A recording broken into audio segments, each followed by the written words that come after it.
નમસ્કાર મિત્રો, આપણે આજે બનાવવા જઈ રહ્યા છીએ અડદિયા, અને એ પણ એકદમ સાત્વિક અને ગોળના. એના માટે 350 ગ્રામ દેશી ગોળ લીધો છે, 50 ગ્રામ ગુંદ લીધો છે બાવળનું, 500 ગ્રામ ઘી લીધું છે, અને 500 ગ્રામ અડદનો લોટ જે તૈયાર મળે છે તે લીધો છે. ધાબા માટે દૂધ જોશે એ 100 ગ્રામ લીધું છે, અને કાજુ બદામના કટકા અને અડદિયાનો તૈયાર જે મસાલો આવે છે એ લીધો છે. બરોબર છે. થોડું ઘી અને દૂધ આપણે ગરમ કરવા મૂક્યું છે. ગરમ થઈ જાય એટલે આપણે એમાં લોટનો ધાબો દેવાનો છે. દૂધ અને ઘી ગરમ થઈ જાય એટલે આપણે એમાં ગેસને બંધ કરી દેવાનો છે, અને એમાં આપણે અડદનો લોટ નાખી દેવાનો છે.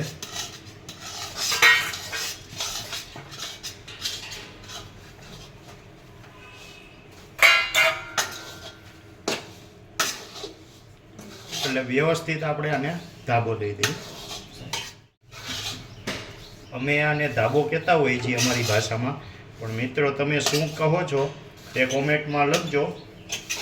અને હા, સબસ્ક્રાઈબ કરવાનું ભૂલતા નહીં.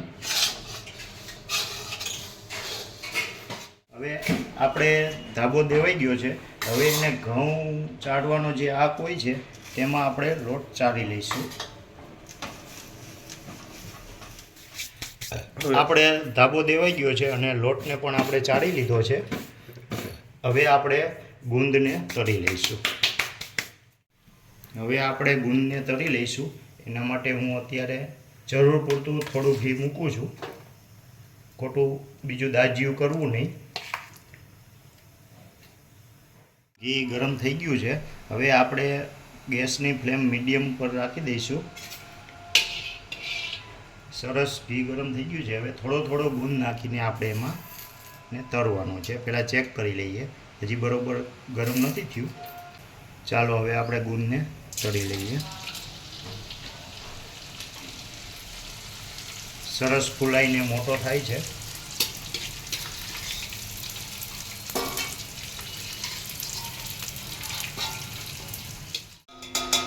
આપણે ગુંદ વ્યવસ્થિત તળાઈ ગયો છે. હવે આપણે એમાં બીજું ઘી કઢાઈમાં એડ કરી દઈએ.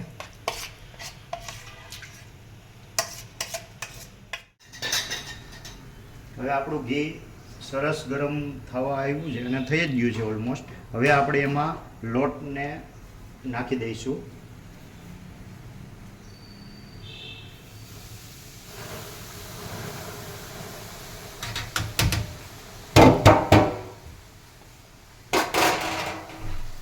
લોટ નાખીને પછી હલાવતા રહેવાનું છે. સરસ શેકાઈ જશે.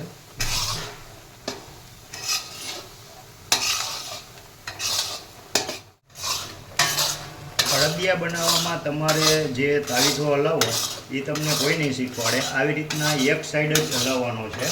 ગોળ ગોળ ઘૂમેડવું કે આગળ પાછળ ઘૂમેડવું એવી રીતના નથી કરવાનું. માત્ર આવી રીતના વન સાઈડ ચલાવજો, જેથી કરીને અડદિયો ચીકણો ના બને.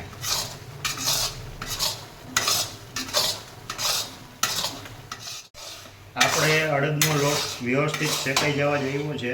તમે જોઈ શકો છો કથ્થાઈ કલર આવી ગયો છે. પણ ખાસ મિત્રો એ હલાવવામાં આ રીતનું ધ્યાન રાખજો, સીધું જ હલાવજો. બરાબર છે.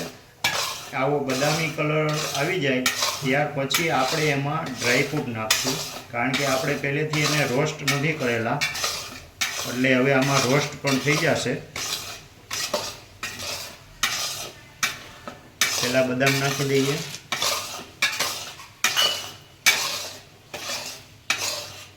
પછી કાજુ એડ કરી દઈએ.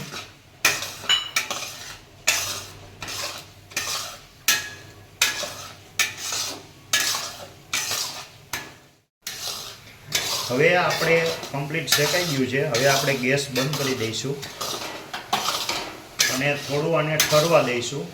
ઠરે ત્યાર પછી આપણે એમાં જે ગોળ નાખવાનો છે એ પછી નાખશું. બહુ ગરમમાં નથી નાખવો, નકર ગોળની પાઈ આવી જશે. આપણે એમાં પાઈ નથી લેવાની. અને જે મસાલો છે અડદિયાનો સ્પેશિયલ, એ મસાલો પણ થોડું ઠંડુ થાય પછી એડ કરશું.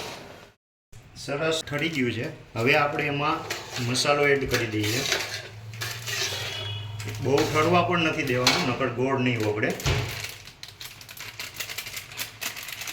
આ અડદિયાનો જે સ્પેશિયલ મસાલો બજારમાં મળતો હોય છે એ જ છે, બીજું કંઈ નવીન નથી. તમે જાતે પણ બનાવી શકો. એની રેસીપી હું આગળ જતાં શેર કરીશ.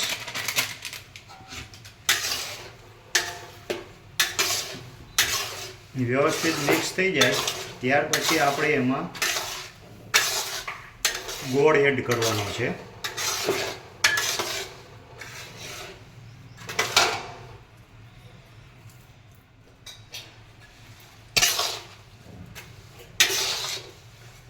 ગોળ નાખીને પછી વ્યવસ્થિત મિક્સ કરી લેવાનું છે. ત્યાર પછી થોડું ઠરે ત્યાર પછી આપણે અડદિયા વાળવાના છે, પણ એ પહેલાં આપણે ગુંદ એડ કરવાનો બાકી છે. એ વાળવા ટાઈમે આપણે એડ કરશું. આપણો ગોળ સરસ રીતે મિક્સ થઈ ગયો છે. હવે આપણે આને થોડું ઠંડુ થવા દઈએ પછી અડદિયા વાળી લઈશું.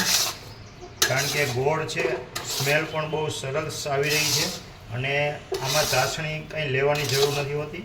એટલે તમે એ કોઈ ઉપાધિ એવી ના કરતા કે ભાઈ ચાસણી વગર અડદિયો જામશે કે નહીં, પણ કદાચ ખાલી લોટ શેકેલો હોય તો એ પણ શિયાળો છે જામી જાય છે. અને જુઓ સરસ રીતે અત્યારે છોટું પડી રહ્યું છે, તમે જોઈ શકો છો. અને આ શિયાળામાં મિત્રો શરીર માટે બહુ જ લાભદાયક છે.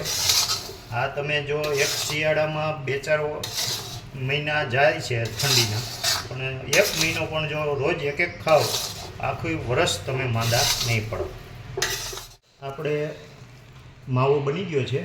હવે એમાં આપણે ગુંદ એડ કરી દઈએ.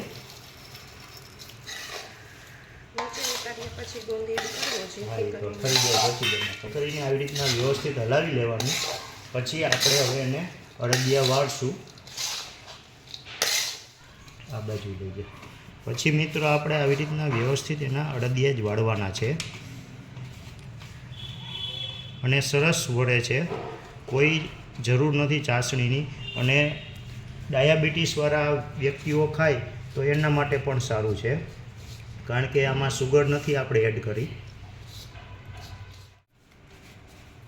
એમાં કંઈ આમાં હવે બોલવાની જરૂર નથી. આવી રીતના અડદિયા વાળતા જેને ન આવડતું હોય એ લોકો તમે ચોકીમાં ઢાળી શકો છો.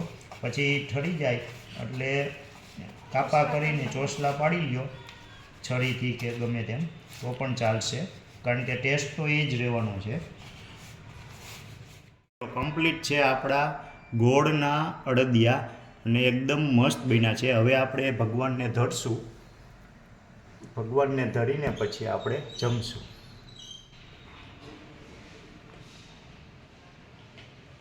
વાહ, શું ગોળવાળા અડદિયા છે. આજથી અનહેલ્ધી ખાંડવાળા અડદિયા ખાવાના બંધ ભાઈ. આ હોય પછી ખાંડવાળા ખવાય ન ખવાય. બહુ મસ્ત બન્યા છે ને. અરે એક નંબર હો. તો સારું લ્યો. ગોળ એટલે તાકાતવાળી વસ્તુ. જો આપણે અત્યારે શિયાળો છે તો શિયાળામાં ગોળ સારો ને, એટલે બહુ સારો.